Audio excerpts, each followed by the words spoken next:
not gonna touch anything. I think we're good to go. Okay, cool. All right.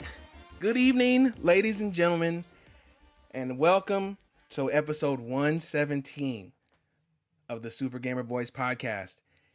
As you may notice, we are down a member tonight. Mr. Morlang, unfortunately, we are saddened to report that Garrett unfortunately has succumbed to the effects of the Foxdie virus. He aged, pretty rapidly. He went pretty quick, but he didn't have any regrets. But we'll soldier on for him in the meantime. Of course, with me, as always, the incomparable Juicy JJ Purdom. How you doing tonight, good sir? How's it going, Adrian? Adrian, I'm so happy that you survived the Foxdie. Honestly, I haven't seen a good, healthy butt whipping quite like that golf match with you and Garrett since the last Mayweather fight I saw. I wasn't gonna flex that victory just out of respect for Garrett's memory. I wanted to let him have this moment. Let us all reflect and reflect kindly on the young man. Let's not look at his downfalls. Let's look at the things that he's brought us. He's brought us all together here tonight so that we can celebrate video games and how awesome they are. You're gonna be missed, man. You're gonna be so missed, Garrett. Yeah, man. I'm sorry, but I told you don't. I told him not to cut and makes. He's building fights that he can't fight. It's I'm like, dude, don't do it. You're cashing checks that you just don't have the money in the bank for, man. Come on.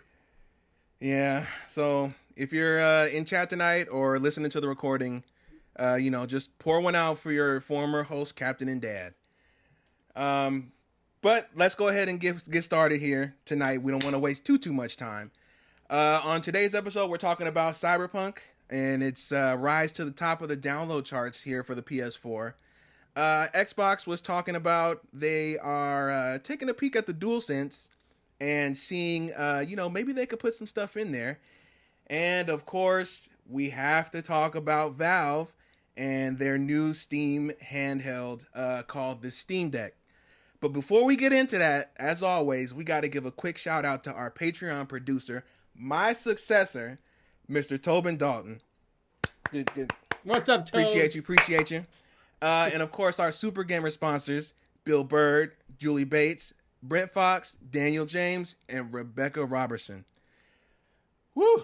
Man, I was scared I was going to fumble through that one, but I got it. No, you did it. You did great. And course, you know what? Considering you got grief going, considering you're dealing with so much grief, the way you're carrying yourself right now, man, I'm blown away. You're holding it together, man. You're keeping it down. Loving it. But of course, I got to definitely plug our Patreon and the Super Gamer Book Club, which, I head up. Our next episode, we're going to be talking about Narita Boy with the other half of Normcore Gaming, Mr. Eddie Norm himself. That's coming out for the August episode, so be on the lookout for that one. But I'll get back into that a little bit later.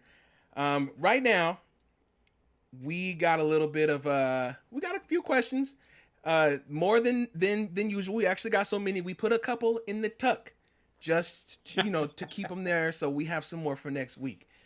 So we're just gonna do 3 today, and we'll take it forward from there.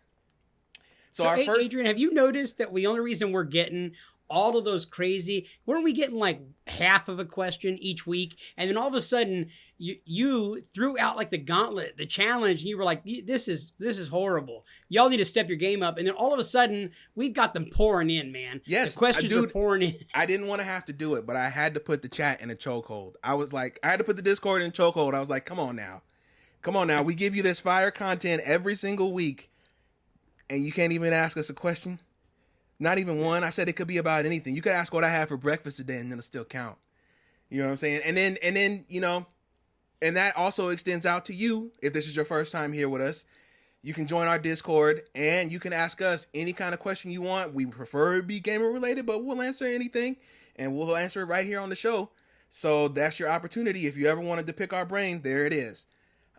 So our first question from the mailbag is from Penguin90, and she says, if you guys could be in a game or voice any game character, who would it be?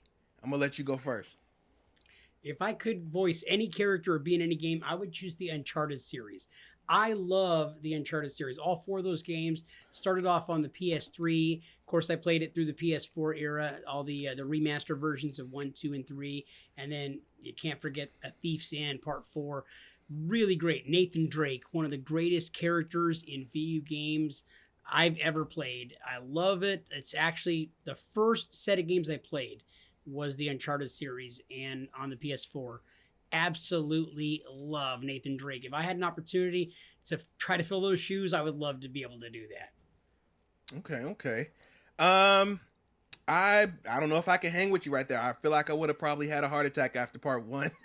Just, having to do any kind of car chases and shooting the guys at the same time and having bullets whiz by my head and dodging grenades. I'm good.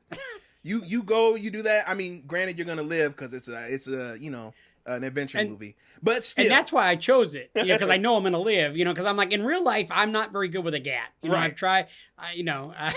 It's not my thing. Matter of fact, my brother just went to Omaha and he was gonna buy a gun. Omaha is like the big city. It's where they got this really great zoo. I know you've heard of it. But we were gonna go. We went. Yes, best in the world. So we actually went to this guns place yesterday. And my brother, he tells me like, "Hey, I'm gonna have a lot of money on me. Do you want to carry a pistol? Like, I'll give you one of my handguns." And I'm like, "What? Like illegally?" And he's like, "No, you could totally legally carry it on the outside. Like you just carry it on your hip." And I'm like, "But it wouldn't be in my name." And then if like I had to shoot somebody and kill them, then it's not gonna be my name. Then and you gotta go up the river. I'm way too pretty, dude. Like I'm a small man. I'm only 5'4". I can't go to prison. It's just not gonna happen. So that's why I don't even run stoplights, man. I'm like, I stop fully and completely and look both ways. Dude, you just gotta remember, as soon as you get there, you gotta punch the biggest guy there in the mouth. That's the number 1 rule. As soon as you do that. I've heard that, but I don't know. This was for the Omaha Zoo. Wow. Just like that. No doubt. I heard they got zebras.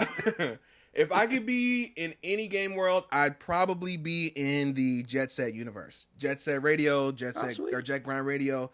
I feel like just the way that, the world looks, and how much fun that they look like they're having when they're skating and spraying and all that different kind of stuff and all the different locations. I would love to, even if I'm not like a cast member of the game, but just to live in that world, I feel like would be magical. I'm definitely down to do that.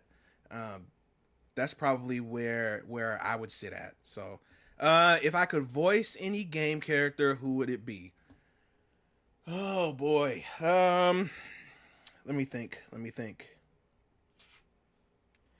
I don't know if I don't know if I would want to be somebody who's already established or if I would want to be a brand new character. I would definitely love to be a character in a Double Fine game. Like your Psychonauts, your Brutal Legends, all of those. I think that would be really fun to do because, they have you, everybody's so exaggerated and cartoony, and I'd love to be able to just go in the booth and just for like 5 minutes straight. So, you ever thought about it? Oh, dude, to be animated and to be like way over the top, that's not my style, man. But if I, but you do give me pause, and it makes me think like it would probably be more my style to be more of an outwardly huge character versus being the quintessential hero. I think I always wanted to just be the hero, or even more fun is to be like the villain in a game. Yes, dude. To like play the Joker, in the newest Batman flick or something, or the newest Batman game, just be the Joker, like, something like that. I think something like that I could sink my old fake teeth into. You know what I mean? Okay. I can see that. Yeah, I definitely think being a villain would be top of the top. Just to go out, just like, yo, I need you to be the biggest jerk you can be right now, and I need you to sell it. That sounds like a dream. I'm down. You know, if what's- Garrett were here, if he were still living, if he were still with us, Yes. you know, I feel like Garrett would probably say, like, I love to be in like the new Death Stranding Hideo Kojima. I think I could. Oh, wait, I think I could. I think I could voice Hideo Kojima. I think I could voice Solid Snake. It's more nasally than that. You gotta, sorry. really, really nasally. Like, I don't. That's what I hear whenever Garrett, you know, goes. I kind of hear. "Hey, guys, I kind of hear some of this. Maybe not as much drag on it, but it's definitely this octave. May he rest in peace. May he rest in peace. May he Dude, rest well. and I know that Zetch is somewhere right now doing a fist pump. You know, just yeah, fist they pump. finally got him out of there. Yeah, now he died. Yeah. May Zetch rest well as well. So our next one is from Sir Printalot, excuse me. He says, "What's a game from your childhood that you loved that no one's ever heard of?" He said his would either be his would be Carnivore's Ice Age. I have zero idea what that is, so you answered the question perfectly.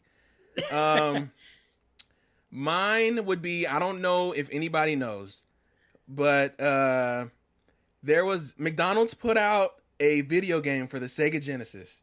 I can't remember what it's called. It's like McDonald's or Ronald McDonald Treasureland. But you play as Ronald McDonald, and it's a platformer. And you go around and, like, you're Ronald McDonald, and you, like, shoot magic at monsters to kill them.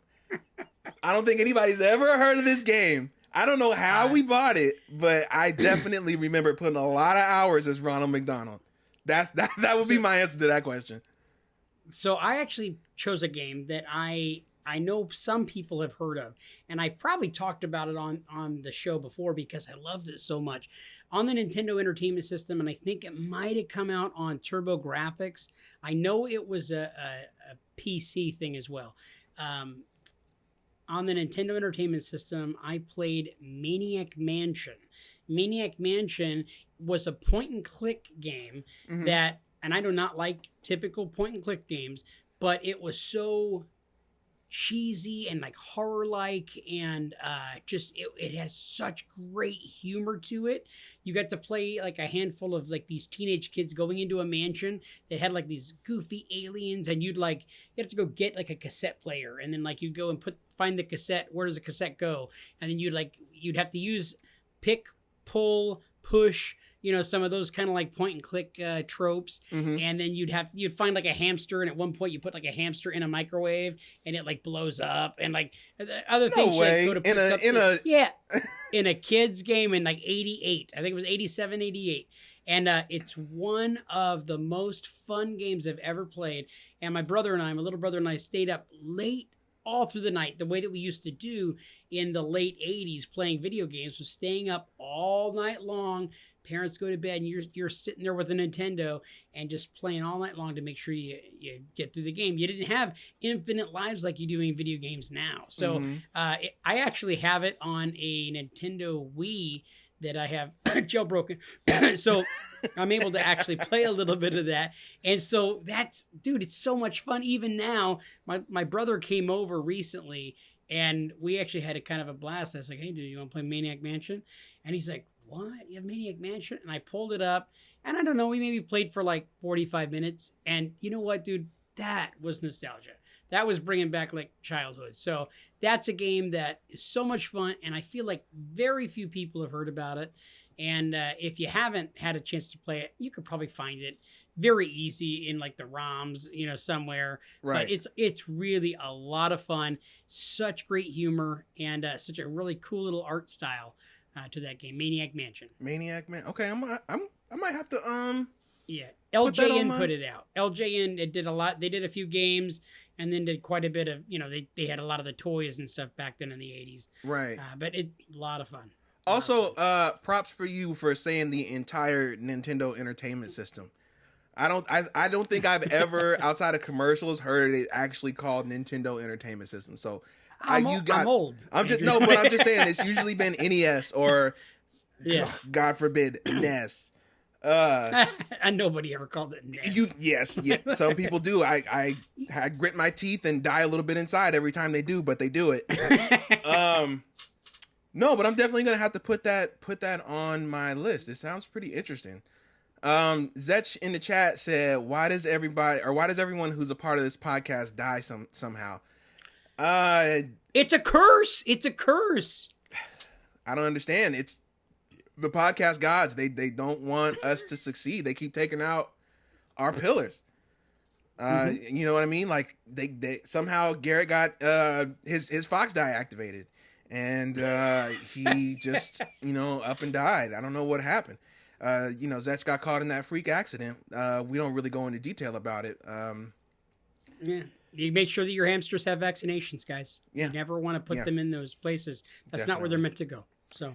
Yeah. So we missed them both. Them both dearly. All we know is that Zetch's last words were, "I love Final Fantasy X too, more than any other game ever made." So. See, and I thought it was Half-Life Alex. Half-Life Alex. No. He likes Half-Life Alex. Okay. He loves Final Fantasy X too. He said Final Fantasy X. What is that crap? Get it out of here. There's only 10-2. Just wanted to make that clear. That makes sense. Let's see here. Next question is from Mr. Hideo Kojima himself. And he says... I love the name change, by the way. Yes. If it hasn't been said already. Oh, I love it. I love it. And, and honestly, Hideo Kojima, that makes Garrett love you even more. It does, dude. You're his favorite person now. You killed that. He said, what are some of y'all's favorite theme songs? I thought of this because the new My Brother and Me theme song absolutely slaps. I'm guessing that's a podcast. You never listened to My Brother and Me? I have it's no one of the idea best. what that is. Oh, it's one of the best comedic podcasts there is. It's fantastic. Yeah, okay. It's really great. Yeah, really great. In fact, Garrett has been to see them live. They have a Dungeons and Dragons one where they play Dungeons and Dragons with their dad, and it's hilarious. It's three brothers. They do this comedy show, and it's brilliant. It's absolutely brilliant. Huh. Okay. Somebody needs to send me the link. Tweet it to me, DM me, whatever. I'll take a listen. I'll check a look. Yeah, I'm not really knowing what their new theme is, but I know that they've got like a really awesome old theme that was killer. So I haven't listened to them in a little while. I haven't had a whole lot of podcast time, but I'm going to go ahead and to go listen to it. But I love the old theme quite a bit. Okay. There's, as far as like themes, is it like video game related movies? I'm thinking it's just pretty much TV, whatever. Anything? He didn't specify. Okay. Well, some things that jump out to me, I'm a child of the 80s, so things that jump out to me are like pro wrestlers theme music, like coming to the ring. Who hasn't listened to I Am a Real American, Hulk Hogan's When It Comes Crashing Down and It Hurts Inside. Yeah. Or, I got you. I'm right there with you. I loved Married with Children when I was a kid. That's a good one. Married with Children was so fun. And now you watch it and you're like, oh, it was just horrible comedy. But I loved it as a small boy. And I think it's mostly because there was a whole lot of TNA on the show and like really inappropriate humor. Who doesn't love that stuff? Like, oh, but hey, pig, or whatever. And so the love and marriage was the theme to that. And I like sing that to myself all the time. Frank Sinatra. Love and marriage, love and marriage. It's an institute you can't disparage. Ask the local gentry, and they will say it's elementary. Wow. Yeah, so I love Sinatra, things. everyone.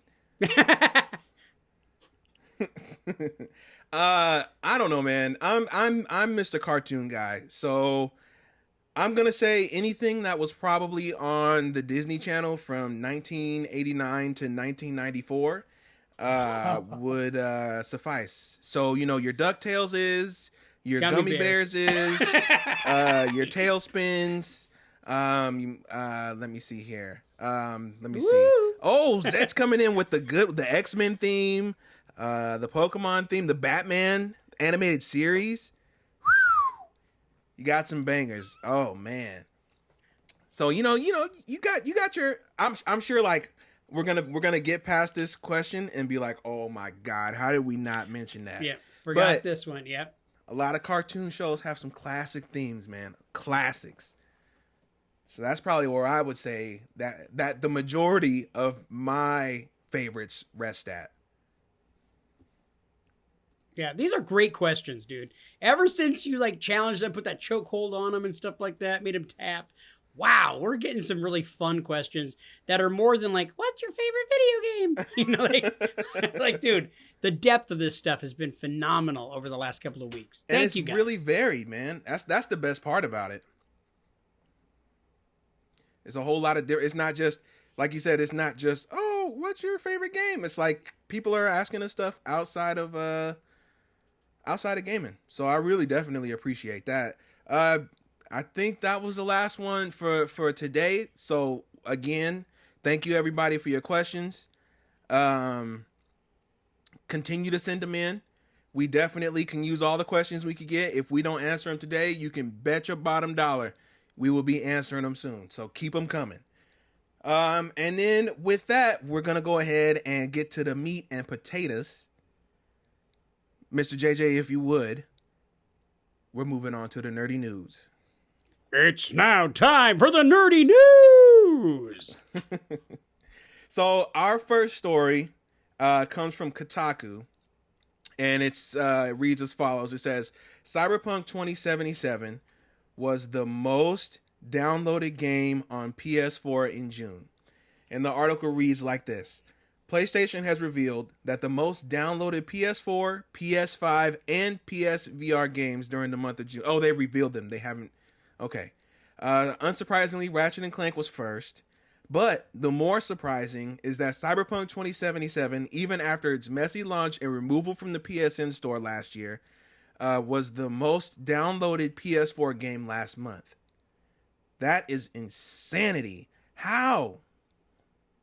Let's see. I've been shocked by that. Like that, just the fact, and I know we're going to get into the actual article in a second, but out of each one of the different news articles that we're talking about today, that one blew me away because I really felt like, man, the water has been so muddied by Cyberpunk 2077. Like, where did this come from that all of a sudden everybody's downloading it? All of a sudden, I'd love to play the game. But I just don't want to pay I'd rather wait until it gets cheap. I'm waiting for the game of the year, and I'm waiting for it to be like $24.99, and I'll stroll right in, or I'll wait till it's on sale on the Xbox store, and I'll just, roll right on down and pick it right up. I'm not giving them full price for that. I already did it once. I got my money back, but I already did it once. Digging a little deeper into the article here, it says, however, Cyberpunk 2077, leading the PS4 charts in both US and Europe, has caught people's attention. For one, the game returned to the PSN store on June 21st, meaning it achieved the number one spot in a short amount of time. Another point is that even after all the bugs, glitches, and other problems, a lot of folks still want to play Cyberpunk 2077 on PS4, which is masochism at its finest. I don't understand why you would ever want to play that on PS4, but some people, I think a lot of people are doing it just for kicks to see how bad it is. I personally can think of a lot of better things to do with my money and time. That's the main thing I can think of why you would want to play it on PS4, especially when you've had so many outlets and so many people telling you how terribly it runs even after the bug fixes on PS4. Yeah, so I was blown away by how crappy it looked on Xbox One. So they've probably done a lot of patches already. I'm sure they've tried to patch it all up and stuff like that. I haven't heard anybody say, I legitimately have not heard anybody I know that has played the game say, man, what a great game. I'm so glad that I played it and I want to play it again. I've never heard that. So if you're not hearing anybody say that, it kind of speaks volumes. Does it look, or did it look beautiful, when it was in trailer form and we were looking forward to the game? Yeah, absolutely. But that's because they were, CD Projekt Red was trying to pull the wool over everybody's eyes, and they were showing like tiny sections of the game that were absolutely 100% finished, polished, and they could boost everything up because you're only showing that one street or, that one little section of the city, so you can turn everything up. And then when people got the game, you can go online on YouTube right now and just search Cyberpunk glitches, and you'll have about 2 days worth of videos showing you all the glitches that were in that game. Yeah. Now, granted, I'm gonna give credit where credit is due. I have been following their Twitter, and they have been putting out a good number of updates that are fixing a whole lot of bugs. But I feel like at this point, I feel like the damage is done. I don't think I don't think CD Projekt Red is capable of a No Man's Sky level turnaround at this point. I think all they can do is patch it up as best as they can to save face and move on to the next project and just consider this one an L. And learn. And most of all, I hope they learn from it. So to play back to it, I know you said it kind of momentarily ago. You actually got your money back from the game, so you had purchased it on the the Series X. Yeah. And then you ended up getting your money back because the game was unplayable. Yeah, I got my money back because I got off my bike and my bike started going by itself and then went in circles for like 5 minutes and then blew up. Oh man! And that's the tip of the iceberg. And not to mention, cigarettes that people are smoking, staying in the air. When I played as a dude for a run, just like everybody else, my Johnson was hanging out in broad daylight. Didn't ask for that. So that was a real thing. I thought that people were screwing around. Wow. Yes. That was a 100% real thing. But like I said, they've probably patched a lot of it right now. I'm just not ready to go back yet until I feel like they've squished. There's no way to squish 100% of the bugs. There's always going to be bugs, but most of the critical ones. And I think they're on their way to doing that. I just don't think that they're going to be able to re-earn back that goodwill that they had before the game came out. Yeah. That is pretty much the majority of what's going on. Like I'm just kind of flabbergasted that it's back on the top of the not only the PS5 charts, but the PS4 charts, which is literally like it's not the worst place to play because the original Xbox One is less powerful than PS4, so God only knows what it looks like on there and plays like on there. Let's see. Next story is this is a good one. This one comes from IGN. And for a lot of people my age, let's just say a dream collab is happening. Nickelodeon All-Star Brawl is a Smash Brothers but Smash Brothers alike, featuring SpongeBob, TMNT, and even more. So basically, I want more of this so bad. Oh, dude, let's sit back. I'm about to read it to you right now. Let's see here. The brawler, which looks similar to Super Smash Brothers in style, will come to PS5, their PlayStation systems, Xbox systems, and Switch in this coming fall. It's being developed by Ludosity and Fairplay Labs. Let's see. We don't have a full list of characters yet, but I'm not going to read them all, but they span the Nickelodeon, roster pretty well. Some characters that you haven't seen in a while that are from deep cuts and some of their, current popular characters. So I got to see Ren and Stimpy. I want to see Rocco's Modern Life. Oh, they better put them in. I want some of that stuff, man. They better put them in. That's the jam. Let's see. All-Star Brawl will feature 20 levels based on Nickelodeon shows, including the Jellyfish Fields from SpongeBob SquarePants and the Technodrome from TMNT. It's going to have single-player and multiplayer, online and offline, and you'll be able to unlock moves for every fighter. Huh. Okay, interesting. What do you think? How you feeling about it? I think this could be a major hit. From what I'm hearing from the developers and from what people are saying online is like the team this isn't just like a licensed game. Like they are actually putting in the work to make sure that the game is well developed and is going to have a long shelf life and updates. Like they've done things that even Smash Brothers, as far as like the online is concerned, they've fixed the net code to where it plays like a lot of popular fighting games. So when you're playing online, it doesn't lag. It doesn't turn into a slideshow like Smash Brothers does a lot. In the article, do they have like a an estimated date when they look like they're going to be coming out with it? Right now, it's just sounding like fall, fall of this year. So, put that one in the bag right next to Wario and all of that. All of that stuff in Metroid and everything else coming out around that time. I think it's brilliant, dude. Like they've got the license already. Why not capitalize on it? There's so many people that are your age, my age, that love all those old Nickelodeon things. Like, why not capitalize on that content? Bring it to a new era. And I know that some of those shows are starting to kind of come back. I think Rocko's Modern Life started to have a resurgence where they had like a new show recently or something. Yeah, they brought it back. It was for like a little movie. It was really limited good, run kind of thing. Yeah, and I'm sure that there's lots of stuff like that. Ren and Stimpy was extremely popular at one time, and this was around the same time as like Beavis and Butthead. They were very popular, and I mean, I could see things like that. Hey, if it really takes off in the video game, they have the license. They can end up having new shows come out. Yeah, they can expand the roster. I mean, I'm sure Absolutely. they've only got 20 characters right now, but I mean, I can see them. The bench for Nickelodeon is deep. Like, you could put a lot of deep cut characters that nobody has thought about in years, and people will go crazy. Like, oh my god, I forgot all about this person, and then it'll go pretty crazy.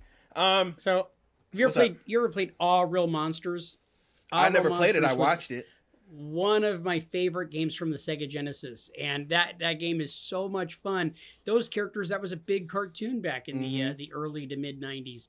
So I mean, Nickelodeon has so much, dude. There's so much potential in a game like that. So I hope that it comes out sooner rather than later. I think it's going to be really good. I think the developers are showing a lot of care and a lot of respect for the audience of this title, and I think they really want it to be really well done, because apparently a lot of the people who are working on this are really hardcore Smash fans, right? So like, they put all the technical moves that people in tournaments like to do. I think like there's wave dashing, which is a technique that pro players use to let you move around the stage really fast and command your space. But I don't know. I think it's gonna be a hit. I hope I'm right about this one, because I definitely want to see this expand, and I'm definitely picking it up. You got me. I'm sold. Right? You're like, take my money, please. Yeah, like I'm good. Like, you put things I love, and you're gonna let me beat them up with my friends. I'm down, and it's gonna be good. This might be the first good Smash Bros. Competitor. We've got to say it just now before it comes out. We got to have like a Nickelodeon Smash Brothers type of tournament with us and Garrett, because if he ever ends up coming back to life, if we can resuscitate him, if we can clone his DNA to make another Garrett, we can have him to come back, and we can definitely do a Nickelodeon All-Star Brawl tournament. I'm totally down. I'm sure I could hear the trash talk now, like how he's gonna beat you and I senseless and all that kind of horse jockey crap. Yeah, well, he's known to do that before, and it blow up in his face. So yeah, let's just hope he's learned his lesson. All right, let's scoot on over to VGC, VGC.com, where it looks like Phil Spencer has complimented the DualSense from PlayStation, and suggests that Xbox could update its controller with some of the technology. Let's see here. Xbox head Phil Spencer has complimented PlayStation's DualSense controller and suggested that it might inspire Microsoft to add features to its own controller. Microsoft stuck to a familiar design for its Xbox Series X and S pads, only making minor changes to its design and under-the-hood improvements. In comparison, Sony opted to totally redesign its controller with new features such as haptic feedback and adaptive triggers. Speaking as part of the latest Kinda Funny Games cast, Spencer said that Xbox probably wouldn't release any major bespoke accessories such as VR headsets in the near future, but suggested that an updated controller was far more likely to happen. Quote, "When I think about our hardware roadmap, and I really love the evolution of Liz Harmon's team and the work that they've done." End quote, he said. Oh, no, sorry, continue quote. We're definitely thinking about different kinds of devices that can bring more games to more places. There's probably some work we'll do on the controller. I think Sony's done a nice job with their controller, and we're kind of looking at some of that, and I think there are things we should go do. But we're probably not more in the bespoke accessories market or place right now. Yeah. So Microsoft is not they're not a dumb company by any means. They're definitely studying the market, and they're definitely seeing what works. And PlayStation has definitely got a hit on their hands, so much so that it's inspiring the competition to actually take a look and see how they can implement some of that technology into their controller. What do you think? I think it's amazing, like how complimentary it was to the DualSense, which the DualSense is amazing. You've played it yourself, you know. Yeah. It is an incredible controller. And as far as the PS5 goes, I think that the controller, the DualSense, is probably the greatest function of the entire system. It's amazing. It really is. And I don't think we've even scratched the surface on the games that we've been able to play with it so far, with all the stuff. Obviously, Astrobot, Rescue Mission, and all that. That's kind of probably stuff. the best showcase for it right now. Absolutely. And it was created specifically for that reason, to be able to show you all the things that it does. And I think that the sky's the limit with the DualSense. So Phil Spencer's not dumb, dude. It's like you said, Microsoft is very smart. And I think that over the last few years, they keep showing us over and over and over again why they're so smart. Because they're willing to say, like, hey, they have a really great mousetrap. Maybe we want to look at that. We might want to implement some of the ideas from their mousetrap to possibly use for ours. Like these were good. So they're being complimentary. They're not pretending like PlayStation doesn't exist. They're saying, hey, Sony did some really good stuff here.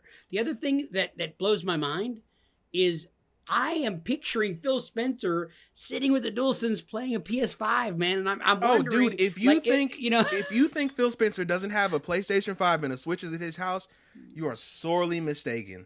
He said on multiple occasions, he's like, dude, I work at Xbox, but I play games. I have everything. Gamer. Yeah. Right. So, you know what I mean? And I think if you work somewhere like that, like a Sony or a Nintendo or something like that, and you're not playing the other guy's stuff, you're not doing your job right. No. Because you're stuck in a vacuum. You're only looking at what you're doing. You're not looking at and appreciating what everybody else is doing, because as much as companies are competing, right? We also need to make sure that we're taking in the entire space of video games as an art form, because we have to push the art form forward as a collective, right? We all want to sell our own box. We all want to sell our own services and systems and hardware and things like that. But when it comes to the medium of video games, we all need to make sure that we're trying to push the envelope forward. And you can't do that by only looking at what you're doing, because you might get left behind, or you might not be working to your full potential to inspire the other guys to do something else. I'm really digging that Phil is looking at the DualSense, especially because I think when Microsoft does hardware, especially in the last few years, ever since they've redesigned the Xbox One into the One S, I think that their hardware team has done some outstanding work. Their engineering team, the way that they put stuff together, their new design philosophy, I think it works really well. I've never had to replace an Xbox controller as far as since the Xbox One came out. So their controller quality, I also take care of my stuff though. But since the Xbox One generation, all the way up until now, I've had my same sticks the entire time. And they definitely do really good work with special hardware projects, because they have their controller for accessibility for people who have disabilities, that they can play it any different kind of way. It's modular and stuff like that. So I would love to see their hardware team's brain like take apart a DualSense and see what's in there and see how they can make their own version or even improve on the DualSense. It's like, oh yeah, the DualSense did this. The haptic feedback is really cool, but what if we took that and did X, Y, Z? That's what I'm looking forward to seeing. And then I hope that makes Sony goes, well, it's time to put out DualSense 2.0, and they just keep pushing the envelope back and forth. That's what I'm sitting on. Competition always breeds ingenuity and always makes people put forth better products. Yes. Always. Absolutely. And then finally, our last story for today is the one that everybody, I'm sure, is just chomping at the bit. It comes from The Verge. And, of course, we're talking about the Steam Deck. Valve's gaming handheld is called the Steam Deck, and it's shipping in December. It starts at $399. Valve just announced the Steam Deck. It's long-rumored Switch-like handheld gaming device. We'll come back to that later. It will begin shipping in December, and reservations open July 16th at 1 p.m. Eastern Time. This is the original article, so it's already passed at this point. It starts at $399, and you can buy it in $529 and $649 models as well.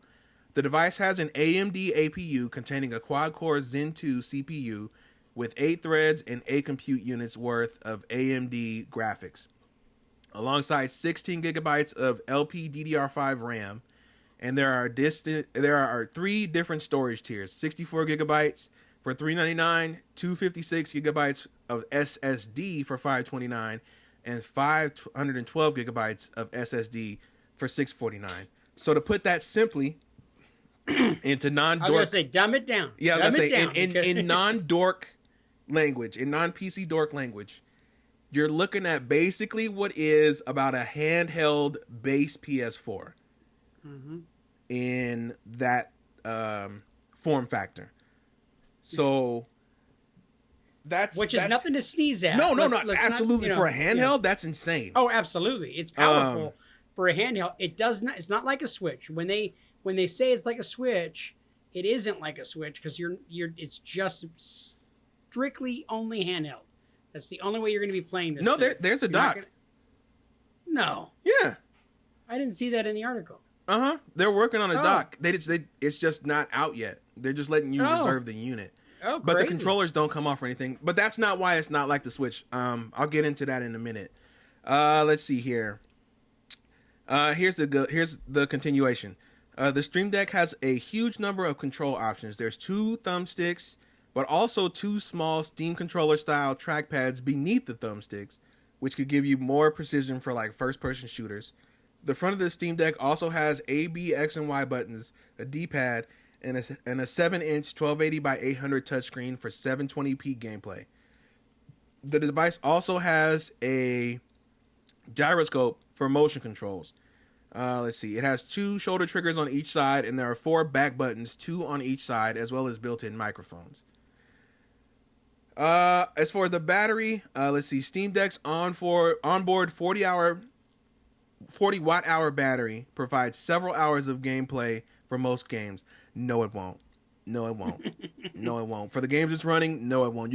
This is Game Gear right now. This is Game Gear level battery. You're going to get about 2 to 2.5 hours. Be ready for that, okay? Unless you're playing like about 3. Unless you're playing 8-bit games, less than 3. Yeah, unless you're playing 8-bit games, expect less than 3 hours of battery life.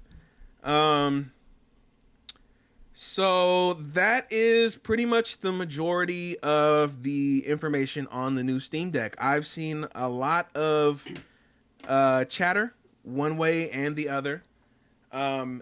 We also have to get one more thing out of the way regarding this. The idea of it is very cool. A handheld PC that plays your Steam library of games, which I'm sure some people's dates back years and has hundreds of games in it. You could take it anywhere with you. It's definitely pretty beefy for a handheld. Here's the thing. It's hideous. I was going to say, I haven't seen it, so I don't know what it looks like. So you actually... Okay. And it's huge. It's super bulky. It's like you put 2 switches together. It's terribly... It looks... you know what it looks like? It looks like if you gave somebody who only plays PC and you told them, hey, how would you make a handheld so you can play your PC games on it? That's what it looks like. It looks awful. And all the buttons are like way at the top in the corner. So you're holding it like way up here if you wanted to play buttons with controls. it's just I don't think that part was thought out well enough. But other than that, I definitely can see the potential, and I've already seen a lot of people talking about they pre-ordered one. They're on the lookout for one.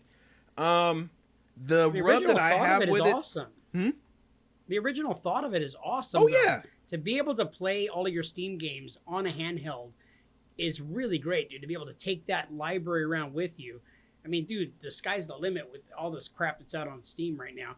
I just don't think, like, one of the things you said a second ago is you're like, yeah, the battery life is not going to be as good as they're claiming unless they're going to be playing 8-bit games. Dude, you're not going to play 8-bit games on that. Exactly. It's just not going to happen. Like, it's not going to happen. And I know there's a lot of people, I'm going to buy it. I'm going to put emulators on it. Why would you do that? Why would you do that? You could buy... Why would you spend the money on that? Right. You could buy, a $300 full-size PC and play the same games. I don't know. To each their own. But the main thing that is rubbing me about the wrong way is that how many people are comparing this to the Switch. I don't think that the market for the Switch and the market for this, I don't think they overlap nearly as much as people do. I feel like people who are going after the Steam Deck are people who it's tough because if you have a PC and you want a Steam Deck, you're probably the same person who is already complaining about, the Switch, a lot of games are running at, 10 frames a second, or why is it only 720p, which people are suddenly okay with because the Steam Deck did it. But when Switch were running games at 720p, my God, I'm going blind. My eyes. I think there's still two drastically different markets that one can exist and the other one can exist. And I don't think either one is going to cannibalize the other. That's the way I look at it. And I think the only thing that they have in common is that they're both portable systems. I see a lot of people comparing it as if Valve is going directly at the Switch to try to compete with it. That's not the case to me. I don't know what you think. So I'll tell you right off the gate, I am newly a guy who's playing Switch a lot now. I was not in the past, but the boys got one. I'm going to be getting my own because, dude, I love the Switch. Mm-hmm. I love the library of games that are out there on the Switch. And I'm realizing it's just so much fun, man. There's so much great Mario stuff, dude, that I can't play on the PS5 or the PS4. There's just such great games, dude. They're so much fun. And then you can pick up, play for a little bit, and set down and come back to. You don't have to sit there and do a marathon gaming session. I love the portability of the Switch. I like being able to dock it and play, the way that the Switch does. I don't think there's any competition here at all. I think that the Nintendo Switch is going to be Nintendo's way of doing their system from here on out. I don't think that they're ever going to go back to their traditional style of system that sits on top of your TV. No, and you just play there. It's just they may do a version of systems in the future that one sits under your TV, but the main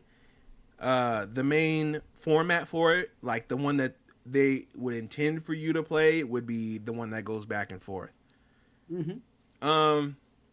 Zero Fane says this is what's going to force the Switch to make a pro version. Nah. I highly doubt that, dude.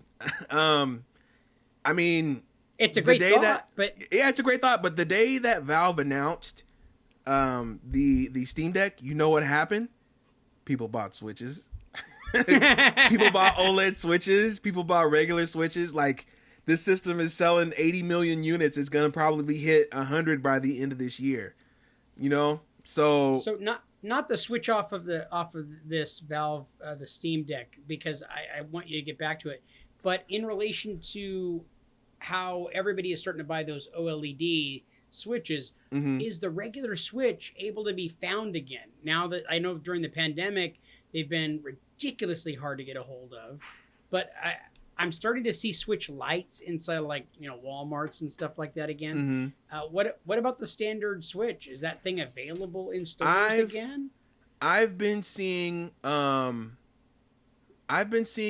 and more in stores lately, what's really been blowing my mind is I've actually seen a few of the Animal Crossing ones in stores, which those are the ones that like were for a while they were super hard to get. So the fact that there's still some of those, I guess maybe that got delayed on some cargo ships on the way over here that happened to make their way here, is definitely telling that, you know, inventory is starting to catch up to what the current shipments are going to be. So I definitely think as far as just Switch is concerned, I think that they're going to be able to get back to maybe not 100% manufacturing rate, but definitely much higher than it was during the pandemic. That's what I'm you know, armchair analyzing. We're looking at. Let me see here. Oh, so yeah, that's pretty much the majority of what I think about it. I think the Steam Deck is an awesome idea. I think it's an awesome first gen product. I'd love to see what the Steam Deck 2 is going to look like when they can refine the design, when they can update the battery life, all of that stuff, and work out all the bugs. And I am so anxious to hear what like actual users think about it, and not what The Verge and IGN, who they invited down there, paid to say, right? Who they invited down there, down to the Valve office, and were like, "Hey, you want some, free hotel and some breakfast, and we'll drive you on down here, and you want to see this nice new Steam Deck?" I want to see what the guy who, you know, spent half his monthly check on a Steam Deck thinks, if it was worth it. Right. So that is gonna do it for the nerdy news today. I can't believe we made it through the news without, you know, much static, but we did it. Here normally is where I would put my my Super Indie Boys segment, but in lieu of me and JJ having to prepare to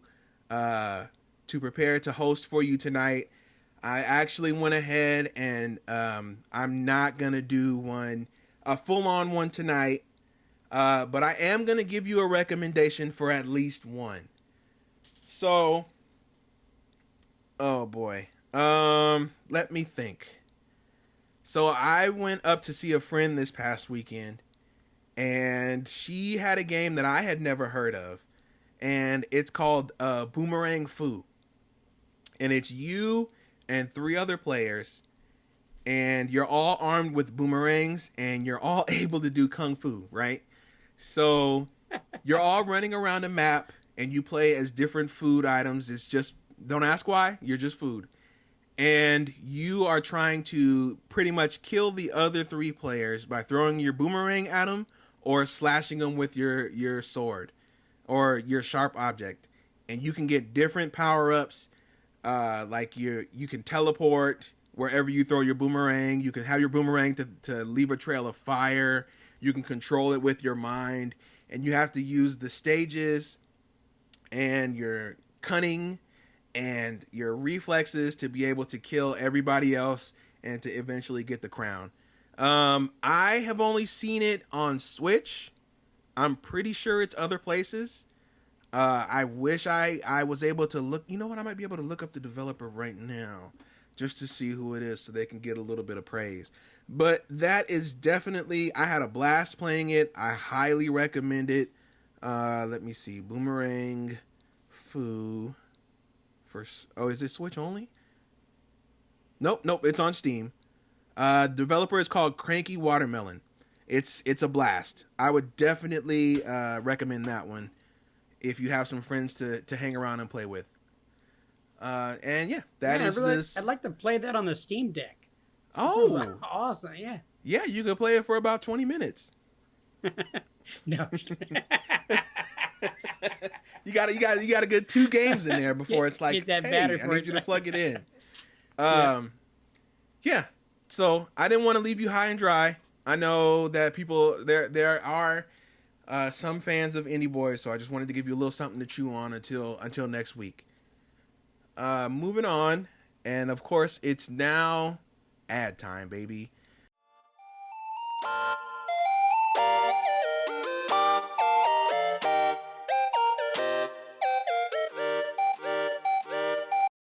If you like what we do, which I know you do because you're here, you're either watching us or you're listening to us, or you're following us on our social medias, or you're in the Discord, you can definitely support us on Patreon. It's patreon.com/supergamerboys, and you get a whole gang of benefits. You get our episodes up early, a couple days before they actually drop for everybody. You get access to my show, the Super Gamer Book Club, and you get our undying affection. And you get well, we're working on a way to get the special juicy JJ photos out to the super patrons. Yeah. Is it the third nipple one? Because Garrett did ask me if I'd be willing to do like a calendar. So that's what we're going to be doing. If well, you see, there's no us. Garrett here, so we can put whatever we want. Oh, sweet. So that's going to be one of those new tiers. Yeah. If you want to give us like, I think $20 a month on Patreon, and we'll go ahead and we'll give you a calendar with my third That's nipple. What we'll call That's what we'll call that tier. But no, yeah, I mean, you can get all that stuff for only $1 a month. Just $1, and it gets you all this extra goodness. And we would definitely appreciate. It helps us to continue to keep doing this for you. I mean, we would have done it regardless, but it's definitely nice to have, your support behind us, whether it be even just watching or monetarily. And in some cases, you don't even really have to give any money, because you could just subscribe to our Twitch for free with Amazon Prime. All you got to do is go to twitch.tv/thesupergamerboys and sign up and subscribe with Amazon Prime. And it supports your boys. That's it.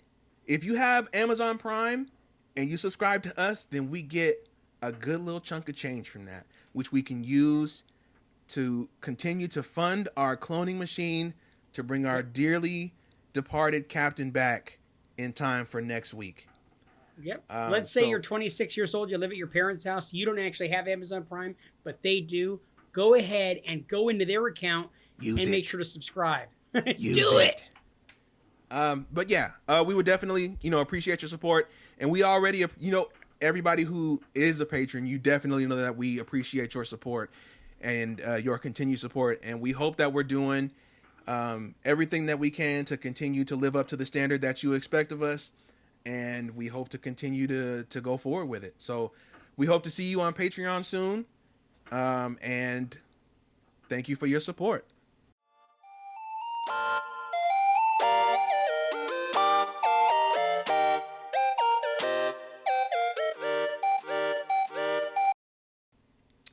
Now we're moving on to the final segment of the day, which is just a simple, what you playing?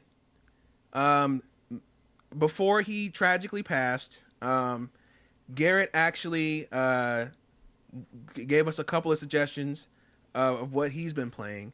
One of them I'm not too familiar with, but I'm going to put it out there. Maybe somebody knows what it is, but it's called We Were Here Too. I wish I knew some more about that. You can definitely do a Google on that one if you're listening or watching, just to see maybe if that's something that you're into. Definitely tweet at Garrett or ask him in the Discord. I'm sure he'd be able to give you some info to let you know how things are going with it. And the other he's been playing is, of course, what most everybody is playing, which is The Legend of Zelda Skyward Sword HD. And let me tell you, I have yet to start it. I've been gone all weekend, but word on the digital streets is Nintendo definitely spruced up Skyward Sword, and it's a banger now. So I am very happy to hear that news, and I am definitely looking forward to finally giving Skyward Sword an earnest shot. So that's what Garrett's been up to. Mr. Purdom, what you been playing? All right, I am so happy to be able to talk about this game because I finished one. Boom! That's right. Garrett, you can eat it, dude. Well, I mean, obviously you're dead, but if you weren't dead, you could totally eat it.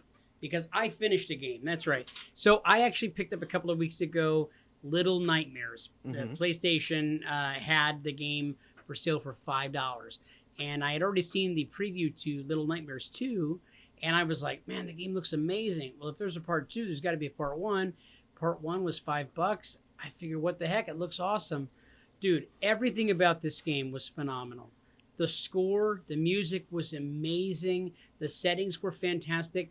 You're basically this little character, and you're going from room to room. You have to figure out whatever's in the environment to get out of this giant room. And you've got these large monsters that are basically walking around. You got to try to like sneakily get around them, run away from them, climb up things, jump through holes, swing from chandeliers. So much fun. And I got so much joy out of playing this game for the last couple of weeks. I played a couple of weeks and I got to play a little bit each night. Some nights I didn't. But it's the most game time I've spent with any game in a long time. And I really got my money's worth and then some, dude. For $5, I was like, this game blew me away. I had so much fun with it. I was able to share it with my daughter and her fiance, and they came in and played a little bit. The whole family. My son was in playing with me recently, and he loves it and was like, dude, these characters are so freaky, but it's not so scary that you're like, oh man, this is like disgusting horror. They're cartoony. They're oversized. They're huge. One character had like really, really long arms, and he would reach out and grab you. And some characters were super obese, and they would grab you and like put you in their mouth. They'd eat you. Or one was a butcher, and a big heavy-set butcher, and he'd grab you, and if he caught you, he'd throw you inside of the pot. And it's like. Oh man, I had so much fun with this game. If you guys haven't played it, seriously, if you've got PlayStation, it's $5 right now. Little Nightmares. It's worth every penny. And so I'm going to be going ahead and tomorrow I'm going to buy Little Nightmares 2, and hopefully I'll be able to talk about that on the show next week. Dude, it's so good to hear you gush about Little Nightmares. It's such a phenomenal series. I know I said I wasn't going to try to sway you one way or the other about the series and the sequel, but I'll clue you in. Little Nightmares 2 is better than 1. I'll leave it right there. Oh my gosh. I'll leave it right there for you. Wow. Just as an incentive for you to play. Definitely. Let's see. What have I been I've been making my way back through The Legend of Zelda Link's Awakening, the remake that came out on Switch. So me personally, I carry a Switch Lite as my primary system, and I keep my big Switch at home because it's just really cumbersome for me to carry around in my bag. But the Link's Awakening is the perfect fit for that little system because it feels like you're playing it. It feels like you're playing the evolution of the original game on the evolution of the original Game Boy, which is the Switch Lite. So that game is it's full of charm. It's gorgeous.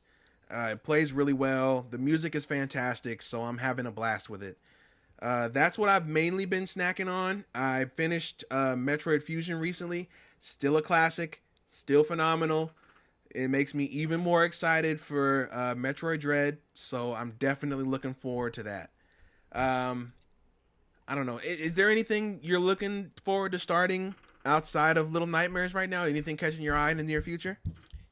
You know what? I'm actually I've got Last of Us 2 that I played through when it first came out, and I did kind of the rush through to play it and beat the game and then talk about it here on the show. And that's one of those things where I'm like, I've got that in the back of my head.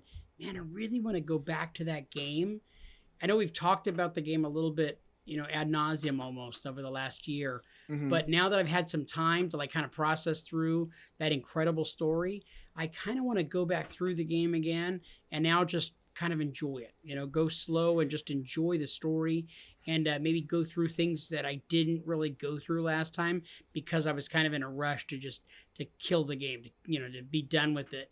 And now I'm going to go back through and do like another full run through and just go a little slow. And I'll still beat it before Kira ever can. So. Now, you do know, Mr. PS5 user, that Naughty Dog has actually updated The Last of Us 2 to where it now runs at a silky smooth 60 frames a second on PS5. Oh, I'm loving it. Yes. I'm loving it. Yes, That's sir. Fantastic. Sweet. So you got your super crispy 4K. You got your super crispy 60 frames a second. It'll feel like a new game. You'll feel like a new man, a new highly depressed man having to watch everybody die. But you'll do it in style. I'll do it in style. So you'll be able to hear me talk about Little Nightmares 2 hopefully next week, and then shortly thereafter, when I get done with that game, I'm going to go back to Last of Us 2. You're going to blow through Little Nightmares 2 in a week? You think so? I did not. No. I said shortly thereafter. So I did. It took me a couple of weeks of playtime to do Little Nightmares, which I couldn't tell you how long the actual game was. 5-6 hours, something like that. Like I don't really know. But work and life, all of that. Yeah, work and just hey, I'm gonna go sit down and play for 45 minutes or an hour. And like that just was not happening for me for the longest time. So I'm just gonna enjoy it, man, because like I was telling you earlier before we ended up recording, I beat the game, and it's the first time that I've beaten a game. Usually when you beat a game, for me, I beat it and I'm done. I'm like, okay, moving on, next, Not with Little Nightmares. I beat the game and there's something that just calling to me. And the next day, I wanted to play some more. And it's like, I've already been through it. But I want to play some more because I know that feeling all too well. It's like totally did. Anything you want to do throughout the day, you're like, man, I need to get back to that game. I can't stop thinking about it. Like, oh God, I'm jonesing. No, I totally get where you're coming from. I'm myself and playing through Little Nightmares 2. I'm not finished with it yet, so I hope that if you do finish it before me, I definitely want to hear your thoughts on it. Yeah, so that's kind of what we're playing. And it looks like, believe it or not, we have come to the ending section of today's episode. Everybody who is here, everybody who is watching, thank you so much for hanging out with us today. I hope the inmates did a good job running the asylum. Now that there is no warden to watch us, I hope you had a good time. I hope we were informative. And if we weren't, you know what? I would hope that you would come into the Discord or into our Twitter and let us know what we could do better. Because we're always trying to make a better product, do a better show. And, constructive criticism can go a long way. So if you love it, tell us you love it. If you think some stuff could be better, let us know too. We're always listening, and we always want to do better and make a better product for you. But overall, definitely thank you. If you like what you heard and this is your first time, you can always subscribe to our Patreon. Only $1, like I said earlier. Patreon.com/SuperGamerBoys. We also sell merch over at sgbstore.com. Be on the lookout for a redesign, Wave 2, if you will, coming soon. Definitely, if you're on podcast services, you can review us. Let us know what you like. Give us that nice 5-star, or give us whatever you feel like 5 stars. Yeah, that's pretty much where we're at right now. You can follow us on Twitter and Instagram at SuperGamerBoys, Facebook at facebook.com/SuperGamerBoys. And Mr. Purdom, where can the good people find you personally? You can find me over at JJ Purdom on Instagram and Twitter. And I am over on Twitter, Twitch, and Instagram at Homeboy, HOLMBOI. And that is pretty much a wrap. Mr. Purdom, if you wouldn't mind, can you take us home? All right. Ladies and gentlemen, thank you so very much for joining us once again. Without Garrett Morlang. God, rest in peace. So special, beautiful. And he wasn't even missed today. You know what I mean? This actually ran a lot smoother. A lot smoother than we thought it would. And I feel like we were good. We didn't go over the top. We didn't say anything about monkey nipples. There was nothing about like us throwing around feces. And he really did think that the chimps were going to be running the asylum today. But ladies and gentlemen, for Adrian Homeboy Holmes, I'm JJ Purdom. And Juicy JJ Purdom. And we are the Super Gamer Boys. And I guess we'll catch you on the flippity flop. Yeah, or whatever Gary used to say. Who cares? That fool's dead. Yeah. Peace.